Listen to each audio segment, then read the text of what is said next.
بسم اللہ الرحمن الرحیم. میں آپ کا میزبان عادل نصیر. پروگرام آج کے پاکستان میں. قدرتی آفات پاکستان میں بہت زیادہ آتی ہیں, چاہے وہ زلزلے کی صورت میں ہو یا سیلاب کی صورت میں ہو. ہم نے یہ دیکھنا ہے کہ کیا پاکستان اس کے لیے تیار ہے. ہم انتظار کرتے رہتے ہیں کہ کوئی بھی قدرتی آفات آئیں اور پھر ہم لوگوں کو ریسکیو کریں, لیکن ہم پہلے سے پری پلاننگ اس کی کر کے نہیں رکھتے. اس سلسلے میں زلزلے کے حوالے سے NDMA پاکستان کا ادارہ ہے, نیشنل ڈیزاسٹر مینجمنٹ اتھارٹی, وہ بھی اس انتظار میں رہتا ہے کہ کوئی اس قسم کی آفات آئیں اور اس کے بعد وہ رسپانس کرے. اور جب رسپانس کا وقت آتا ہے تو وہ یا فوج کو طلب کرتا ہے یا اس کے علاوہ اس کی جو رفتار ہوتی ہے وہ کچھوے کی چال کی طرح ہوتی ہے. آج کے پروگرام میں ہم جاننے کی کوشش کریں گے کہ یہ زلزلے کیوں آتے ہیں اور اس کا کیا پاکستان میں مستقبل ہے ارتھ کویک کے حوالے سے. ہمارے ساتھ اسٹوڈیو میں موجود ہیں اس وقت پروفیسر ڈاکٹر تحسین اللہ خان. ہم ان کو ویلکم کہتے ہیں. السلام علیکم sir. Thank you very much. وعلیکم السلام. ڈاکٹر تحسین اللہ صاحب, ان کا 37 ایئرز ایکسپیرینس ہے فیلڈ کے اندر, جس میں gem stone corporation of Pakistan, geological survey of Pakistan میں انہوں نے 26 سال سرو کیا. 2016 موجودہ اس وقت یہ ہیڈ آف ڈپارٹمنٹ ہیں. 2017 میں ہیڈ آف ڈپارٹمنٹ ہے ارتھ اینڈ انوائرمنٹل سائنسز. 2010 میں انہوں نے earth and environmental sciences department join کیا. PhD انہوں نے کی پشاور یونیورسٹی سے 1994 میں, اور 2002 میں فیلوشپ لی انہوں نے جاپان میں آن دا بیسس آف ریسرچ. 150 سے زیادہ ان کے ریسرچ پیپرز ہیں نیشنل اور انٹرنیشنل جرنلز میں, اور یہ آتھرز ہیں انٹرنیشنل رپورٹس کے. اسپیشلائزیشن ان کی اگنیس اینڈ میٹامورفک ہارڈ راکس کے اندر ہے, اور کرنٹلی اس وقت یہ ہیڈ آف ڈپارٹمنٹ ہے ارتھ اینڈ انوائرمنٹل سائنسز کے. ڈاکٹر صاحب, آپ سے ہم پوچھتے ہیں کہ یہ زلزلے کیوں آتے ہیں, تھوڑا ایسے الفاظ میں بتائیے گا کہ عام آدمی کو سمجھ آ سکے. پہلے تو آپ کا بہت شکریہ, آپ نے ایک بہت اچھی انٹروڈکشن دی میری. اور یہ بھی میں آپ کو بتاؤں کہ جب 2005 میں 8 اکتوبر 2005 میں زلزلہ آیا تھا, تو اس وقت میں جیولوجیکل سروے میں تھا اور میں فوکل پرسن تھا جو کشمیر کا 2005 کا زلزلہ تھا. تو اس وقت بھی میں ٹیلی ویژنز وغیرہ میں آتا رہا اور as a focal person on behalf of government of Pakistan. تو آپ نے جو کویشچن کیا ہے کہ زلزلے کیوں آتے ہیں, اس کا ایک بہت سمپل جواب ہے کہ زلزلے صرف زمین پر نہیں آتے ہیں, بلکہ زلزلے چاند پر بھی آتے رہتے ہیں. اور چاند کی ساخت اور زمین کی ساخت میں تھوڑا فرق ہے, اتنا زیادہ فرق نہیں ہے. زمین 3 تہوں پر ہے. جو اوپر والی تہ ہے اس کو ہم کرسٹ کہتے ہیں, درمیان والی تہ کو ہم مینٹل کہتے ہیں, اور جو سب سے آخری والی تہ ہے اس کو ہم کور کہتے ہیں. اور زمین کی گہرائی جو کور تک ہے وہ تقریباً 6371 کلومیٹر ہے. جو ہم اپر کرسٹ, جو کرسٹ ہے اوپر والا تہ ہے, اس کی جو ایوریج موٹائی ہے وہ 40 کلومیٹر ہے. اور اس کے نیچے جو مینٹل کا اوپر والا حصہ ہے اس کو ملا کر کے یہ 100 کلومیٹر بنتا ہے. اس کو ہم لیتھوسفیئر کہتے ہیں. اور یہ لیتھوسفیئر سالڈ ہے, اس میں مائع نہیں ہے, لیکوڈ نہیں ہے. اس کے نیچے ایک حصہ ہے وہ مائع ہے, اس کو ہم اسٹینوسفیئر کے, اس میں میگما ہے. جی. جو لیتھوسفیئر ہے ان میں پلیٹس ہیں, اور وہ پلیٹس موو کرتے ہیں, حرکت کرتے ہیں جو اسٹینوسفیئر ہے اس کے اوپر, اور اس حرکت کی وجہ سے وہ پلیٹ ایک دوسرے سے ٹکراتے ہیں. یہ ڈاکٹر صاحب دنیا میں, اور اس ٹکرانے سے جو انرجی, جو توانائی پیدا ہوتی ہے, وہ توانائی چٹانیں ان کو ایبزارب کرتی ہیں. لیکن ایک وقت ایسا آتا ہے کہ وہ توانائی کی مقدار, جو میگنیچیوڈ ہے, وہ بڑھ جاتی ہے اور وہ انرجی ریلیز ہو جاتی ہے, جس سے لہریں پیدا ہوتی ہیں. اور جب لہریں پیدا ہوتی ہیں وہ ان چٹانوں میں حرکت کرتی ہیں, اور ہم جو انسان ہے یا جو بھی جاندار ہے ان کو محسوس کرتے ہیں ان لہروں کو. ایک تو یہ ہے. دوسرا جو زلزلہ ہے وہ آتش فشاں کے پھٹنے سے آتا ہے, اور آتش فشاں کے پھٹنے سے نزدیک کے علاقے متاثر ہوتے ہیں, وہ دور دور تک نہیں جاتا. وہ بھی لہریں پیدا ہوتی ہیں اس سے, کیونکہ ظاہر ہے اس میں ایکسپلوژن ہوتا ہے. اور ایک تیسرے قسم کا جو زلزلہ ہے وہ مصنوعی ہے. مثال کے طور پر اگر ہم ڈیم بناتے ہیں, وہ ہم زمین کو ڈسٹرب کرتے ہیں, اس سے بھی چھوٹے چھوٹے زلزلے آ سکتے ہیں. یا زمین دوز کوئی دھماکے وغیرہ ہوتے ہیں تو اسی بھی زلزلے آتے ہیں۔ ڈاکٹر صاحب دنیا میں کتنی قسم کی پلیٹس ہیں اور تاحال یہ معاملہ کنٹروورشل ہے کہ کتنی پلیٹس ہیں، پلیٹس کی تعداد، تھوڑی سی پلیٹس کی تعداد بتائیے اور پلیٹ موومنٹ کیا ہوتی ہے؟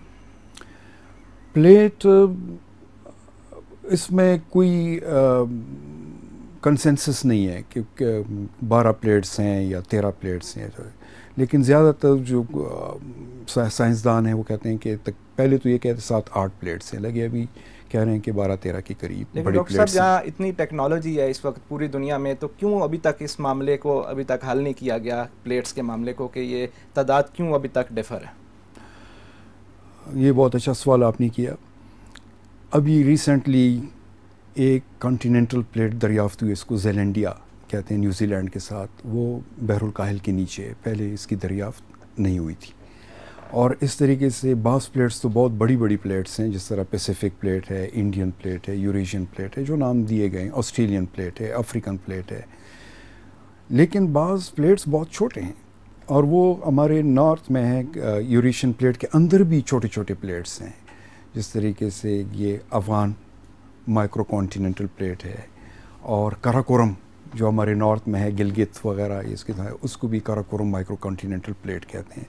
اس طرح کے چھوٹے چھوٹے پلیٹس ملا کر کے تقریباً یہ 30-32 کے قریب آ جاتے ہیں۔ ہمارے یہاں ڈاکٹر صاحب جس ریجن میں پاکستان ہے، اس میں کتنے ایکٹیو سائزمک زون ہیں، اور یہ جو سائزمک زون ہے یہ کس حد تک پاکستان کو افیکٹ کر سکتے ہیں؟ پاکستان کا 75% حصہ زلزلوں کی زد میں، اور ہم اگر شروع کریں شمال مغربی حصے سے، جس کو ہندو کش کہتے ہیں، ویسٹ یہ مغربی حصہ، کراکورم کا مغربی حصہ، اور ہندو کش کا حصہ جس کا افغانستان میں بھی ہے، ان کی جو پہاڑیاں ہیں، پاکستان میں چترال کا علاقہ یہ ہندو کش میں آتا ہے، اور ہم اس کو کہتے ہیں ہندو کش ویسٹرن کراکورم سیازمک زون، جس میں آپ دیکھتے ہیں کہ زلزلے آتے ہیں فوراً ریڈیو پر آ جاتا ہے، ٹیلی ویژن پر آ جاتا ہے کہ زلزلے کا مرکز ہندو کش میں تھا اور اس کی گہرائی 180-200 کلومیٹر تھی۔ تو یہ بہت ہی خطرناک علاقہ ہے ہمارے پاس، لیکن خوش قسمتی یہ ہے کہ یہ زلزلے بہت گہرائی سے آتے ہیں۔ جو زلزلے بہت زیادہ گہرائی سے آتے ہوں وہ زیادہ نقصان نہیں کر سکتے ہیں، اس کا پھیلاؤ بہت زیادہ ہوتا ہے لیکن نقصان ان کا اتنا زیادہ نہیں ہوتا۔ جو لوگ باہر نکل آتے ہیں گھروں سے اور ایک جھٹکے کے ساتھ، تو میں تو ہمیشہ سوتا رہتا ہوں کیونکہ مجھے پتہ ہوتا ہے کہ یہ وہ نہیں کر سکتے ہیں۔ ڈاکٹر صاحب آپ نے اور اس میں یہ پھر یہ ہے کہ کراکورم کا ہے، گلگت میں یاسین کا علاقہ ہے، ویلی ہے، یہ جو لالک جان شہید اسی علاقے کا رہنے والا ہے، وہاں سے ایک فالٹ گزرتا ہے جس کو ہم مین کراکورم فالٹ کہتے ہیں۔ یہاں پر 2 پلیٹیں ٹکرائی ہیں، اس کو کوہستان کا جو حصہ ہے وہ ایشیا پلیٹ کے ساتھ ٹکرایا ہے، میں نے بہت کام کیا ہے اس علاقے میں، تو وہاں پر سیزمیسٹی ہے، زون ارتھکویکس آتے رہتے ہیں 3 سے 4 میگنیچیوڈ ریکٹر اسکیل پر۔ اور اس کے علاوہ تربیلا ہزارہ سیازمک زون ہے، تربیلا میں بھی سیازمک ایکٹیویٹی ہے، وہ تقریباً 18 کلومیٹر گہرائی تک ہے، اور پھر 18 کلومیٹر گہرائی سے نیچے پر وہ ہزارہ کا علاقہ آتا ہے، لیکن اس میں بھی جو زلزلے کے وہ ہیں ریکٹر اسکیل ہیں وہ اتنے زیادہ نہیں ہیں، اس لیے اس میں پریشانی کی بات نہیں ہے تربیلا والے، کیونکہ ظاہر ہے کہ انجینئرنگ وغیرہ وہ ہوتے یہ تو یہ پھر انڈس کوہستان سیازمک زون ہے جس میں کشمیر کا علاقہ آتا ہے، اور 2005 کا جو زلزلہ تھا وہ اسی کا حصہ ہے۔ 1974 میں جو بشام کا زلزلہ آیا تھا جس میں کئی ہزار لوگ فوت ہو گئے تھے، وہ بھی انڈس کوہستان سیازمک زون کا حصہ ہے۔ اب یہ جو کشمیر کا زلزلہ تھا اس کی ہم نے اسٹڈی کی ہے، یہ تقریباً 900 سال پہلے اس قسم کا اتنے میگنیچیوڈ کا یہ زلزلہ آیا تھا۔ اس کے علاوہ سلیمان کوئٹہ بہت اس میں یہ چمن کا علاقہ ہے، وہ زلزلے کا زون ہے، اس کو چمن سیازمک زون کہتے ہیں، سلیمان سیازمک زون ہے، کرتر سیازمک زون ہے، پنجاب سیازمک زون ہے، سرگودا کا علاقہ ہے، اور بھی بہت سے چھوٹے چھوٹے زونز ہیں، لیکن ایکٹیو فالٹس وغیرہ بہت زیادہ ہیں پاکستان۔ ڈاکٹر صاحب اکثر ہم سنتے ہیں کہ یہ فور شاکس ہیں، آفٹر شاکس ہیں، یہ ٹرمز میڈیا کے اندر بھی یوز ہوتی ہے.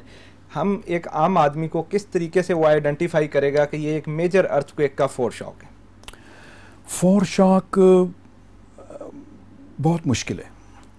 سب سے پہلے بتائیے یہ فور شاک اور آفٹر شاکس میں ڈفرینس کیا ہے؟ فور شاک ظاہر ہے کہ جب توانائی اکٹھی ہوتی ہے، جو جس کو ہم اسٹرین وہ ڈیولپ ہونا شروع ہو جاتا ہے اس میں پہاڑوں کے درمیان، جب پہاڑ رگڑتے ہیں، کیونکہ دو پہاڑ جب آپس میں رگڑتے ہیں تو وہ فرکشن اس کو ہم کہتے ہیں، اور ایک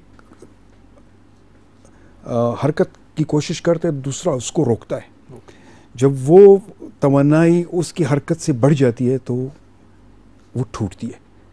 اب وہ جب ٹوٹ جاتی ہے تو وہ اس میں جو لہریں پیدا ہوتی ہیں اس کو ہم فور شاک کہتے ہیں. اب دوبارہ وہ ملنے کی کوشش کرتی ہیں، اس کو ہم الاسٹک ریباؤنڈ تھیوری کہتے ہیں.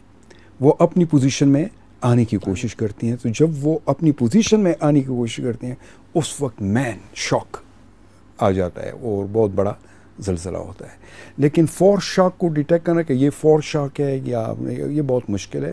2005 کا جو کوہستان کا زلزلہ آیا تھا اس پر پھر کچھ فرینچ تھے، بلاٹ اور ڈونگ چوئی، وہ میرے ساتھ ان کانٹیکٹ میں تھے، جو میں فوکل پرسن تھا. انہوں نے ایک پبلیکیشن ریسرچ کیا تھا کہ جو ہندو کش میں 2003 میں زلزلہ آیا تھا 6.2 میگنیچیوڈ ریکٹر اسکیل کا، وہ فور شاک تھا 2005 کے جو مظفر آباد میں زلزلہ آیا تھا. کیونکہ انڈس کوہستان سیازمک زون یہ کشمیر سے ہندو کش کی طرف جاتا ہے، تو انہوں نے یہ پلی لی تھی اس میں. لیکن ہے کہ فور شاک یہ معلوم کرنا، جاپان بہت آگے اس ریسرچ میں. لیکن یہ توہوکو کا زلزلہ آیا تھا 2011 میں، مارچ 2011 میں ادھر ہی تھا، ایک یونیورسٹی میں تھا جب وہ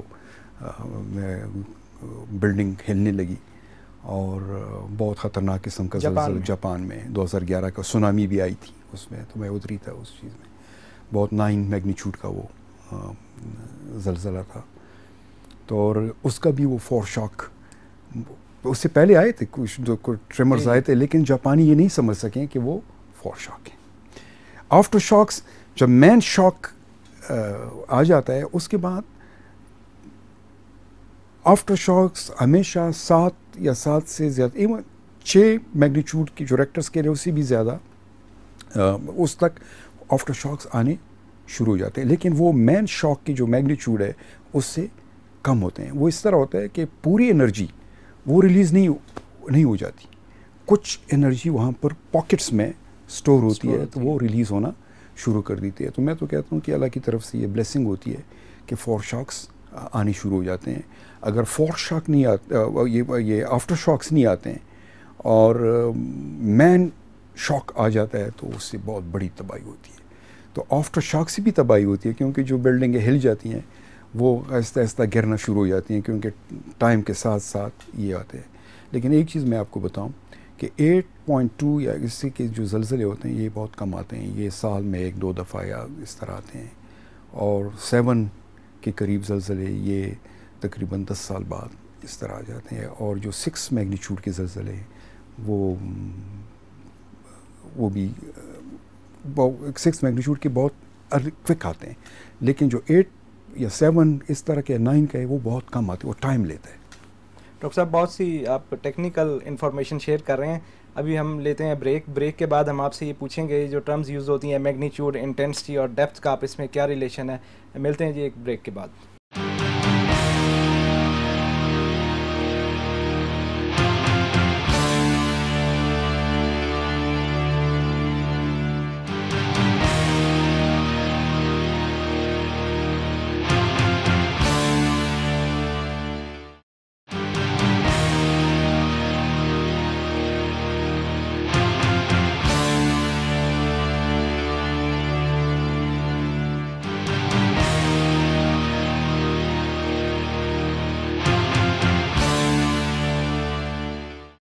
ویلکم بیک ناظرین. ہمارے ساتھ موجود ہیں پروفیسر ڈاکٹر تحسین اللہ خان، اور ان کی ایکسپرٹ اوپینین سے ہم مستفید ہو رہے ہیں. اب ڈاکٹر صاحب آپ یہ بتائیے گا کہ انٹینسٹی اور میگنیچیوڈ میں کتنا فرق ہے، کیونکہ یہ تمام ٹرمینالوجیز اکثر ہم میڈیا پہ بھی سنتے ہیں، لیکن ایک عام آدمی کو یہ سمجھائیں کہ انٹینسٹی کیا ہوتی ہے اور میگنیچیوڈ کیا ہوتا ہے.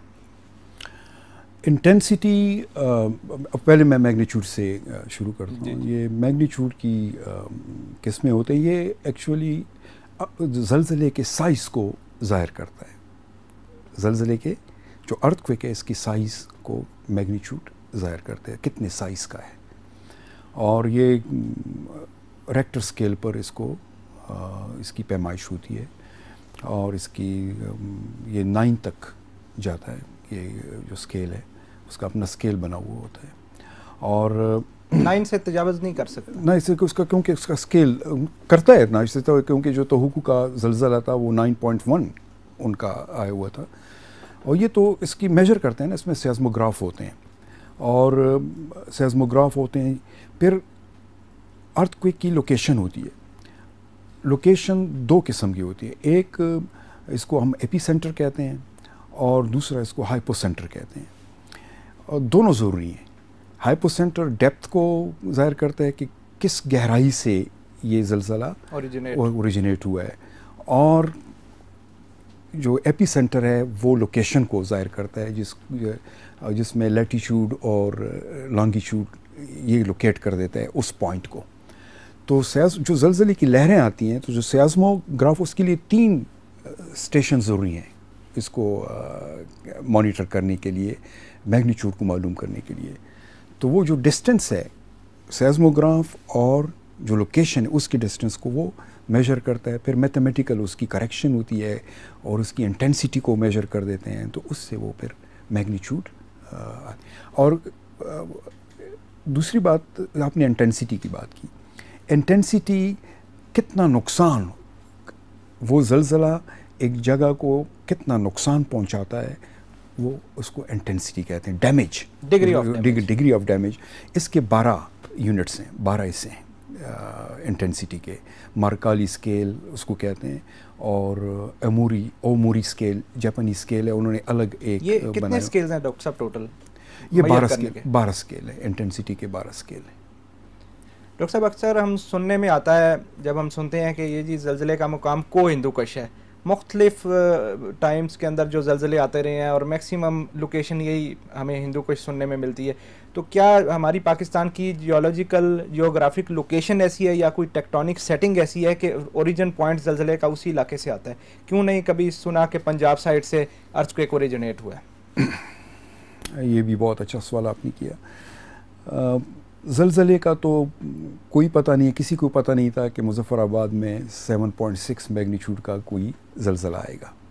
یہ کسی کی وہم و گمان میں نہیں تھا، کیونکہ ہم کہتے ہیں اس کو frequency of earth quacks. Frequency کا مطلب ہے کہ کتنے زلزلے ریکارڈ ہوتے ہیں آپ کے نوٹس میں، کتنے کہ ابھی 2005 میں آیا ہے، تو کیا 1999 میں یا 2003 میں، 1960 میں، 1930 میں کوئی اس قسم کے زلزلے اس علاقے میں آئے ہیں یا نہیں آئے. یہ ایک ہوتی ہے فریکوینسی ہوتی ہے، اس کو ہم مانیٹر کیا جاتا ہے. تو پھر تیاری ہوتی ہے کہ ہاں یہ علاقہ ہے، یہ زلزلے کا مرکز ہے. ہندو کش میں تو زلزلے بہت پہلے سے آتے رہے ہیں، وہ ریکارڈ ہوتے رہے ہیں. یہ جو ہمارا انڈین پلیٹ ہے جس میں انڈیا، پاکستان یہ آتے ہیں، یہ 2 جگہوں پر نیچے زمین کے اندر گہرائی میں یہ دنس رہا ہے. اس کو ہم سبڈکشن کہتے ہیں. ایک برما سائٹ پر انڈونیشیا، جو جاوا، وہاں پر آتش فشاں وغیرہ پڑتے رہتے ہیں، زلزلے آتے رہتے ہیں، سونامی بھی آتی رہتی ہے وہاں پر. اور اس کا دوسرا حصہ جو ویسٹ کی طرف ہے وہ ہندو کش میں یوریشین پلیٹ کے اندر وہ سبڈکٹ ہو رہا ہے، نیچے کی جا رہا ہے. اور یہاں پر یہ بہت نیچے تک گیا ہے، 300 کلومیٹر تک نیچے گیا ہے. کیونکہ زلزلے ہمیشہ جو آتے ہیں ان کی 3 گہرائیاں ہوتی ہیں. ایک گہرائی اس کو ہم شیلو ارتھ کویکس کہتے ہیں، جو 30 کلومیٹر تک ہے. اور پھر دوسری جو ہے اس کو میڈیم زون ہے اس کا، وہ 30 سے 300 کلومیٹر تک ہے. اور پھر بہت گہرائی میں 700 کلومیٹر تک آتے ہیں. اب 700 کلومیٹر کا ایپی سینٹر جو ہائپو سینٹر ہے وہ معلوم ہے، لیکن 700 کلومیٹر نیچے سے وہ ہائپو سینٹر معلوم نہیں ہے. تو ہندو کش کا علاقہ یہ میڈیم زون میں آتا ہے, 300 کلومیٹر. زیادہ تر جو ڈیپتھ ہے اس کا 180 اور 200 کلومیٹر ہے. تو جو سبڈکٹنگ پلیٹ ہے وہ میلٹ نہیں ہو رہا ہے. اگر میلٹ ہو بھی جاتا ہے وہ ٹوٹتا ہے. جب اس کی ٹوٹتا ہے تو اس کے بعد وہ اس کی جو لہریں ہیں وہ اٹھتی ہیں. پاکستان میں میجر ارتھ کویک ڈاکٹر صاحب کس ایئر میں آئے ہیں اور کتنے میجر ارتھ کویکس آ چکے ہیں؟ یہ تو بہت سے آئے ہیں. اس میں 981 ED سے لے کر کے لوگوں کا خیال ہے کہ جو ٹیکسلا تباہ ہوا تھا, جو اس کی روئنز آپ کو مل رہے ہیں, وہ بھی ارتھ کویک سے ہوا ہے. اور اس کے علاوہ 1819 میں الہ بند کا جو زلزلہ تھا یہ کچھ کے علاقے میں, سندھ میں, یہ بھی رپورٹڈ ہے. اور جو میجر ارتھ کویکس ہیں جس نے کافی ڈسٹرکشن کی ہے وہ 1935 کا جو کوئٹہ کا زلزلہ تھا, وہ اس میں. کن بیسس پہ ڈاکٹر صاحب ہم کلاسیفائی کرتے ہیں کہ یہ ایک میجر ارتھ کویک ہے؟ ظاہر ہے کہ میجر ہے, اس کو تو میگنیچیوڈ ہوتا ہے اور اس کے علاوہ اس کی ڈیمیج ہوتی ہے جو انٹینسٹی وغیرہ, تو اس کو میجر ارتھ کویک کہتے ہیں. اس میں فیٹیلٹیز کتنی ہوتی ہیں, کتنا ڈیمیج وہ کرتے ہیں. یہ ڈاکٹر صاحب ممکن ہے کہ میگنیچیوڈ ہائی ہو اور rate of destruction very low, کیا یہ پاسبل ہے؟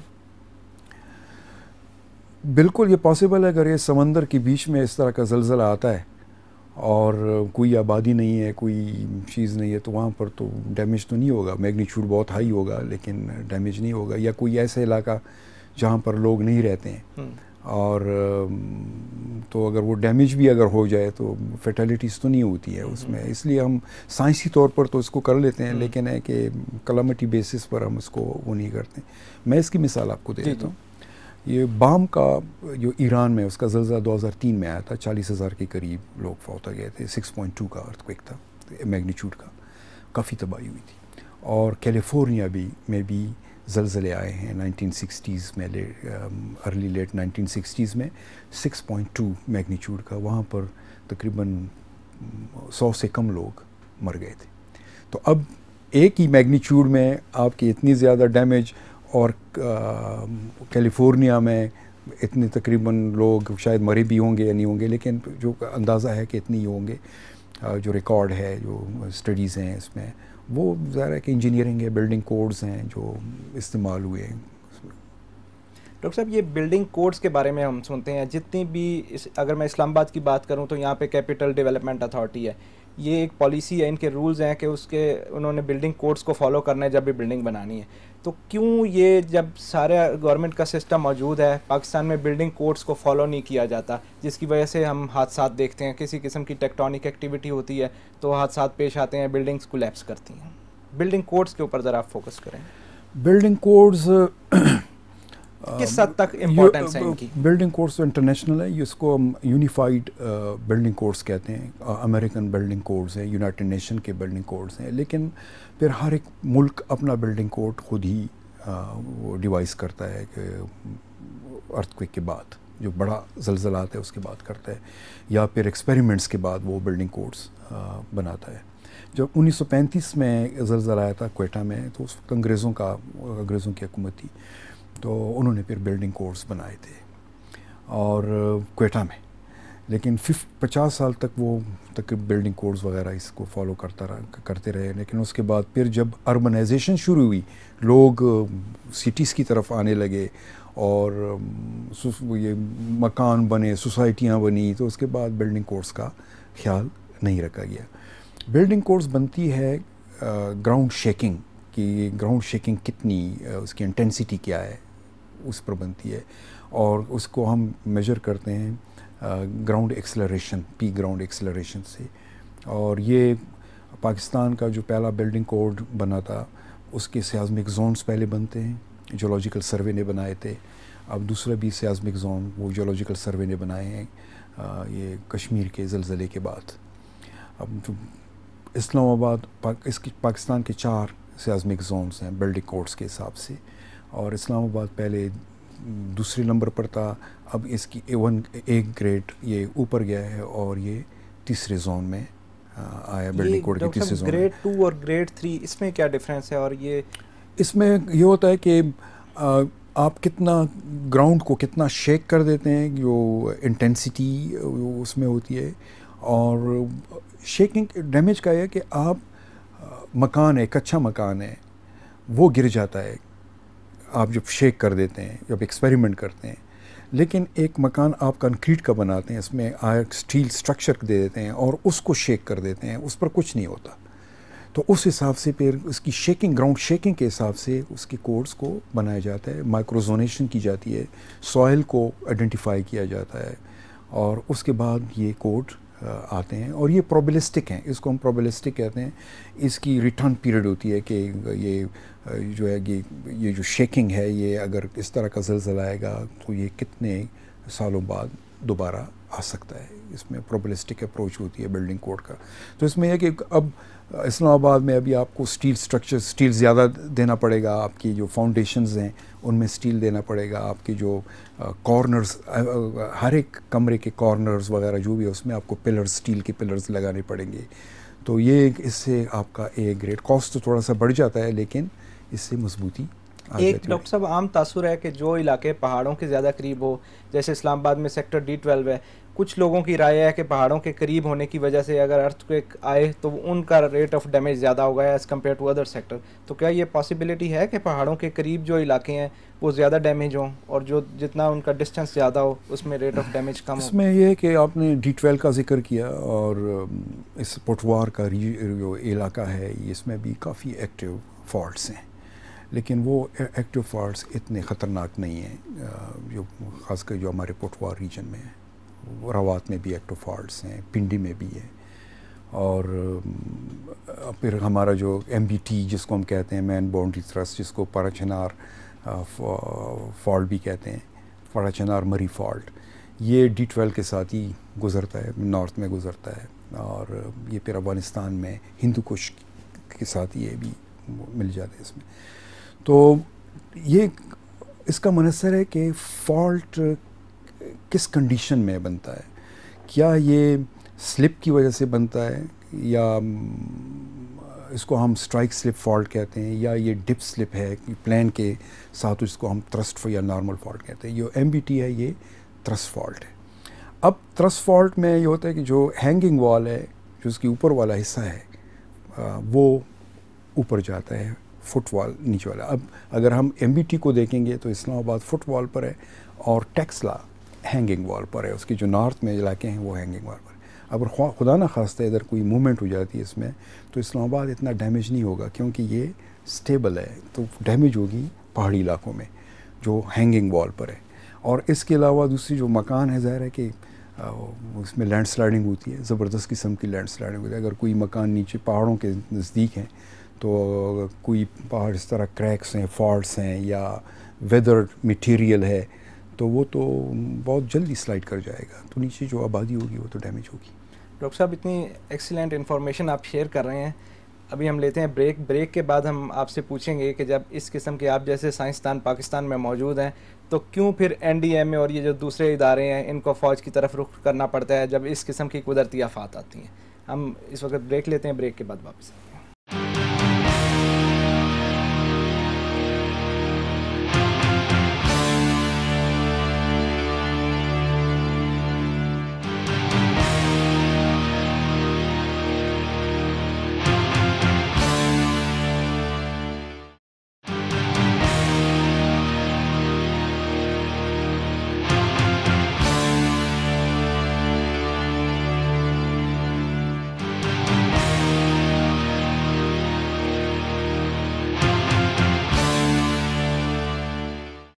ویلکم بیک جی. ہمارے ساتھ موجود ہیں پروفیسر ڈاکٹر تحسین اللہ خان صاحب.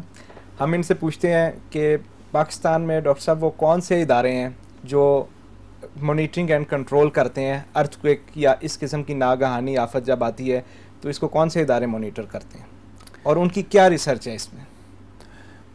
جو سرکاری ادارہ ہے وہ تو پاکستان میٹرولوجیکل ڈپارٹمنٹ ہے، جو ارتھ کویک کو وہ مانیٹر کرتا ہے، اور ان کے ریکٹر اسکیل وغیرہ یہ بھی آپ کو بتا دیتا ہے USGS کی طرح کہ اس کی گہرائی کتنی تھی، لوکیشن کیا تھا، میگنیچیوڈ کیا تھی. اس میں ان کے اسٹیشن لگی ہوئے اور اچھے اسٹیشنز ہیں. اور اس کے علاوہ اٹامک انرجی ان کے اسٹیشنز ہیں وہ ریڈون گیس وغیرہ اس کا وہ بھی مانیٹر کرتے ہیں. اور یہ تو مانیٹرنگ.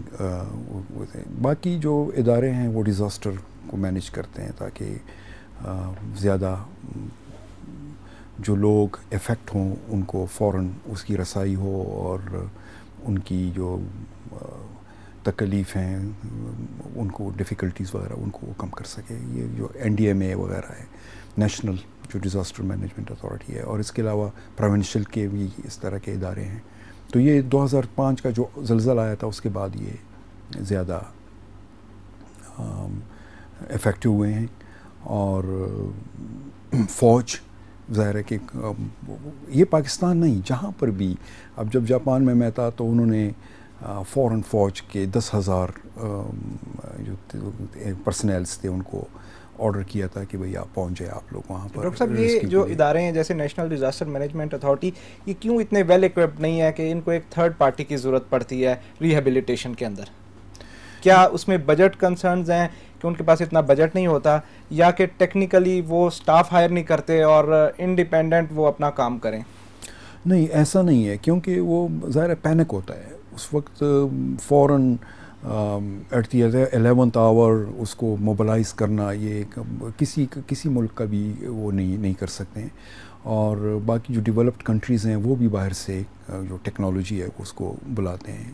اگر نیپال میں, خیر نیپال میں بھی زلزلے تھے, چائنا میں زلزلے آئے ہیں وہاں پر بھی گئے ہیں, جاپان میں آئے ہیں. وہ پہلی بار اسرائیلی ٹیم وہاں پر گئی تھی, جاپان میں گئی تھی, انڈیا کی ٹیم آئی تھی, پاکستان نے کافی سپورٹ دی ہے جاپان کو. تو یہ بات نہیں ہے اس میں, مطلب کہ جو ریسورسز ہیں ان کو موبلائز کیا جاتا ہے. لیکن ظاہر ہے کہ بعض اوقات جو لائف لائنز جس کو ہم کہتے ہیں, لائف لائن کا مطلب ہے سڑکیں آپ کی ٹوٹ جاتی ہیں, ڈیمیج ہو جاتی ہیں. آپ کس طریقے سے بائی روڈ کے ذریعے آپ وہ خیموں کو پہنچائیں گے, خوراک کو پہنچائیں گے, دوسری چیزیں. تو جو ریسورسز ہوتے ہیں, جو ہیلی کاپٹرز وغیرہ اویلیبل ہوتے ہیں, پھر موسم خراب ہو جاتا ہے, اس چیز میں بھی ڈیفیکلٹیز آتی ہیں. تو یہ انفورسین چیزیں ہوتی ہیں جو کہ آپ چیزیں پہنچانے میں آپ کو دقت آتی ہے اس میں. لیکن اللہ کی فضل سے جو سری لنکا میں جو اس طرح کی یہ سونامی وغیرہ آئی تھی, یہ انڈونیشیا میں, تو پاکستان کا رسپانس بہت زبردست تھا. فوراً یہ خیمے وغیرہ یہ بھجوائے تھے شپ. آپ نے ڈاکٹر صاحب جیولوجیکل سروے آف پاکستان میں ایک طویل وقت گزارا ہے, تو کس حد تک آپ سمجھتے ہیں کہ حکومت پاکستان ان اداروں کو, PMD کو اور NDMA کو فیسلٹیز دیتی ہے, فنڈز پرووائڈ کرتی ہے کہ یہ اس قسم کی جب آفات آتی ہیں تو ان سے نمٹ سکیں؟ دیکھیں اس میں ایک تو ہوتا ہے کہ آپ ٹینٹیج وغیرہ اس کو سٹور کریں, وہ تو سٹور ہو سکتے ہیں, لیکن غلہ وغیرہ, گندم, وہ ظاہر ہے کہ زیادہ تر آپ سٹور کر نہیں سکتے, وہ خراب ہو جاتے ہیں, پڑے بھی خراب ہو جاتے ہیں. یا بعض علاقوں میں پاکستان تو ایک زلزلے کی وجہ سے تو نہیں ہے, پرون تو نہیں ہے, اس میں تو فلڈز بھی بہت آتے ہیں. اور خاص کر انڈس پلین کے علاقے میں جتنی بھی اب مونسون کا سیزن ہوتا ہے تو بعض جو گودام ہوتے ہیں ان کے ڈپوز ہوتے ہیں غلے کے, وہ بھی تباہ ہو جاتے ہیں ان میں, یا پانی آ جاتا ہے یا جو بھی ہے اس کا خراب ہو جاتا ہے. تو یہ ڈپینڈ کرتا ہے کہ آپ پروجیکٹ کس طرح بناتے ہیں اور آپ گورنمنٹ سے کیا مانگتے ہیں ان چیزوں کا. تو گورنمنٹ کا رسپانس صحیح رہتا ہے, اس نے کبھی. ڈاکٹر صاحب یہاں پہ پرائیویٹ آرگنائزیشنز ہیں کئی, جیسے الخدمت فاؤنڈیشن ہے, اس قسم کی آرگنائزیشن جب اس قسم کے حادثات ہوتے ہیں, آفات آتی ہیں تو یہ مدد کرتی ہیں. کیا آپ سمجھتے ہیں کہ ان آرگنائزیشنز کو انٹرنیشنل فنڈنگ ہونی چاہیے اور یہ جا کے ریسکیو کر سکیں؟ اس میں بعض ظاہر ہے کہ جو کیونکہ ایسے موقعوں پہ کرپشن کے فیکٹرز بڑھ جاتے ہیں. نہیں, اس میں یہ ہے کہ بعض NGOز نے تو بہت بہترین رول پلے کیا ہے. جو بھی پاکستان میں زلزلے آئے ہیں یا جو سیلاب سے ڈیمیج وغیرہ ہوئی ہے, تو جہاں یہ گورنمنٹ کے آفیشلز وغیرہ نہیں پہنچ سکے ہیں, یہ جو NGOز ہیں یا جو فاؤنڈیشنز ہیں وہ پہنچے ہیں. اب رہی بات فنڈنگ کی, ظاہر ہے کہ اگر وہ فنڈ گورنمنٹ آف پاکستان کے ساتھ پاس رجسٹرڈ ہے تو ان کو فنڈنگ ملنی چاہیے. لیکن جو NGO رجسٹرڈ نہیں ہے تو اس کو ظاہر ہے کہ وہ فنڈنگ تو کیسے وہ فنڈنگ لے سکتے ہیں, کیونکہ ظاہر ہے کہ وہ گورنمنٹ کو لائبل ہوتے ہیں نا، تابع ہوتے ہیں کہ وہ اس کا اکاؤنٹیبلٹی کرے اور یہ کرے، پیسہ کہاں سے آئے گا، منی لانڈرنگ تو آپ نہیں کو ہے. پتہ ہے کہ پاکستان جیسے ملک میں اس قسم کے ریکارڈز کو ٹیمپر کرنا اور اس قسم کی چیزیں تو کی جاتی ہیں، تو کس طریقے سے پھر ایک انٹرنیشنل آرگنائزیشنز ٹرسٹ کریں پاکستان پہ کہ جب ان کو یہ چیز پتہ ہے، کیونکہ میڈیا میں بھی آپ سنتے ہیں پاکستان میں ریکارڈ کس طریقے سے ٹیمپر کیے جاتے ہیں. میں اس کی مثال ابھی نہیں دے سکتا آپ کو. یہ پاکستان کا معاملہ نہیں ہے، یہ ہر جگہ پر ہوتا ہے، اور ظاہر ہے کہ آپ نے میکینزم ایسا بنانا ہوتا ہے جس پر ٹیمپرنگ، جس میں ٹیمپرنگ نہ ہو. ایک سسٹم آپ نے ایسا ڈیوائس کیا ہوتا ہے. تو آپ جہاں بھی جائیں گے، کسی ملک میں بھی جائیں گے، اس قسم کے چیزیں تو ہوتی رہتی ہیں، وہ اس میں کوئی ڈکی چھپی بات نہیں ہوتی. ڈاکٹر صاحب، آپ اس وقت ہیڈ آف ڈپارٹمنٹ ہیں بیریا یونیورسٹی میں، earth and environmental sciences department کے. آپ کے ڈپارٹمنٹ میں ارتھ کوئک سے ریلیٹڈ کس حد تک ریسرچ ہو رہی ہے جس سے اسٹوڈنٹس کو بھی فائدہ ہو اور پاکستان کو بھی فائدہ ہو سکے؟ یہ ارتھ کوئک ریسرچ تو بہت کم ہے، بہت زیادہ کم ہے پاکستان میں. قائد اعظم یونیورسٹی کا تھا، وہ بھی ارتھ کوئک میں صرف ایک ہی پی ایچ ڈی وہ پروڈیوس کر سکیں، اور باقی جگہوں پر بھی ان کی وہ اتنا نہیں. ایک تو یہ ہے کہ ڈیٹا شیئرنگ ہوتی ہے، جو ہمارے جو ڈپارٹمنٹس ہیں، گورنمنٹ ڈپارٹمنٹس ہیں یا باہر کے جو یونیورسٹیز ہیں یا جو ڈیٹا جنریٹ کرتی ہیں پاکستان میں، ان کے اسٹیشن ہیں، جی پی ایس اسٹیشنز وغیرہ ہیں، تو ان کا ڈیٹا ایکسیس بہت مشکل ہے، ان میں پبلک ڈومین میں نہیں ہوتا. بعض ہوتے ہیں، بعض دے دیتے ہیں، لیکن بعض نہیں دیتے. اور اس کے علاوہ اس میں جو ایکوپمنٹ ہے وہ بہت مہنگے ہیں. اس طرح سیزموگراف ہے، گراؤنڈ پینیٹریٹنگ ریڈارز ہیں، اور جو سیزمو میٹرز وغیرہ ہیں ان کو کرنا پڑتا ہے، لانا پڑتا ہے. اور تیسری بات اسپیشلٹی ہے کہ ارتھ کوئک میں آپ کے پاس کوئی اسپیشلٹی ہے نہیں ہے. الحمدللہ اس دفعہ ہمارے ارتھ سائنسز ڈپارٹمنٹ میں 3 ایسے جو فزسسٹ ہیں جو کہ سیسمولوجسٹ ہیں. تو ہم اس فیلڈ کو ہم بہت آگے لے جائیں گے. ہمارے اسٹوڈنٹس اس میں آئیں گے، اس میں انٹرسٹ وغیرہ پیدا کریں گے، کیونکہ یہ بہت ضروری ہے. ابھی ڈاکٹر صاحب کیوں اسٹوڈنٹس اس چیز میں انٹرسٹ نہیں لیتے؟ Student seismic interpretation, oil and gas کی طرف جاتے ہیں، آل دو کہ ارتھ کوئک بھی جیولوجی فزکس کا ہی پارٹ ہے، تو کیوں اس میں اسٹوڈنٹس آنے سے کتراتے ہیں؟ نہیں، کترانے والی بات نہیں ہوتی ہے. یہ ایک ٹائم ہوتا ہے آئل کا کہ جی آئل کمپنیز وغیرہ زیادہ سیلریز دیتی ہیں، اور اس کے پرکس جو ہم کہتے ہیں وہ بہت زیادہ ہوتے ہیں.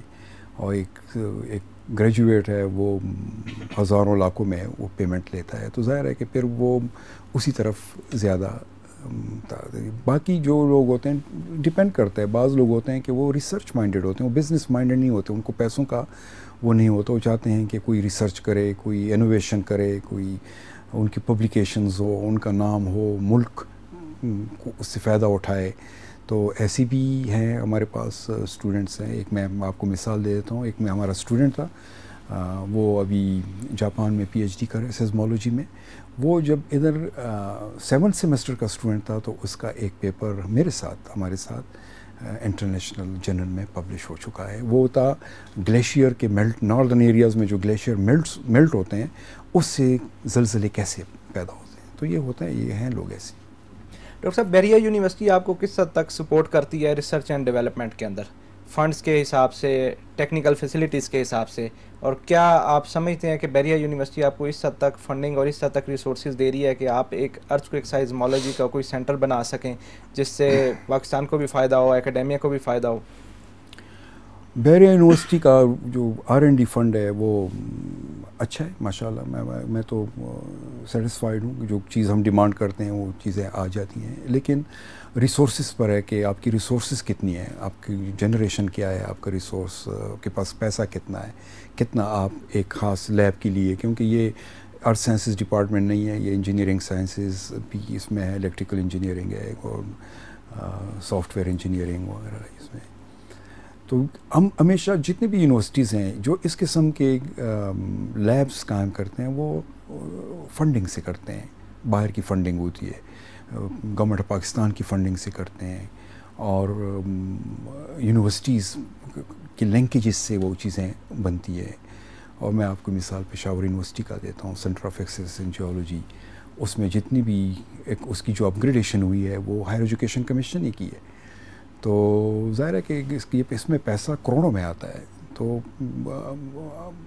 بعض یونیورسٹیز کی اتنی وہ نہیں ہوتی, ریچ نہیں ہوتی کہ وہ کروڑوں روپے کا وہ کرے, تو اس کے لیے ہمیں پھر باہر جانا پڑتا ہے. ہمیں پروجیکٹ PC1 سبمٹ کرنی پڑتی ہے, ان کے لیے جسٹیفائی کرنا پڑتا ہے کہ ہم نے کنونس کرنا پڑتا ہے ان اداروں کو کہ ہم یہ کام کر رہے ہیں.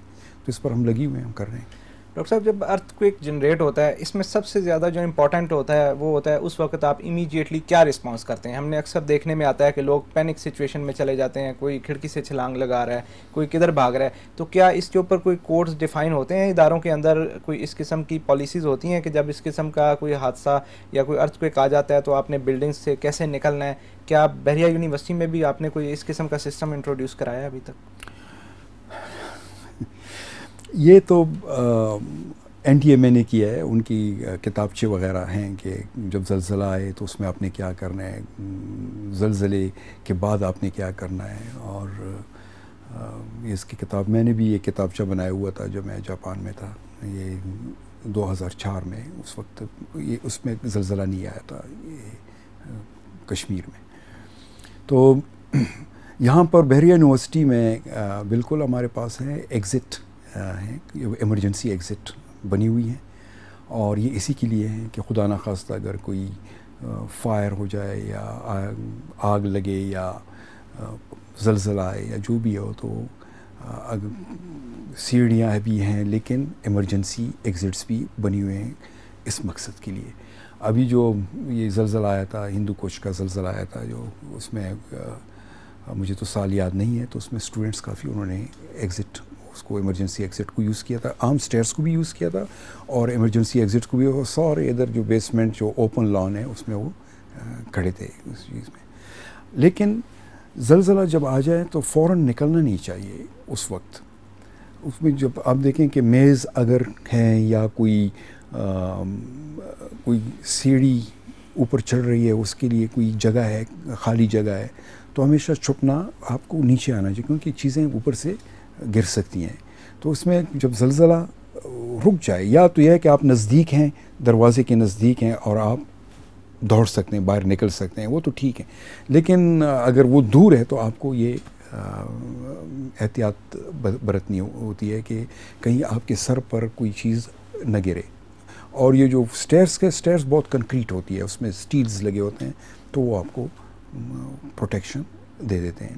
اگر آپ گاڑی میں جا رہے ہیں تو گاڑی کو فوراً آپ نہیں کریں گے, آپ گاڑی کو روکیں گے, ایک جگہ پر آپ گاڑی کو روکیں گے, اس سے آپ اتریں گے اور آپ انتظار کریں گے کہ کب زلزلہ ختم ہو, کیونکہ زلزلہ اتنا زیادہ رہتا نہیں ہے, وہ تو کچھ سیکنڈوں کا وہ ٹائم ہوتا ہے, وقت ہوتا ہے. بہت شکریہ پروفیسر ڈاکٹر تحسین اللہ خان صاحب. ناظرین, آپ نے پروفیسر ڈاکٹر تحسین اللہ خان صاحب کا آپ نے سارا انالیسس سنا, ان کی ریسرچ اس حوالے سے ہے.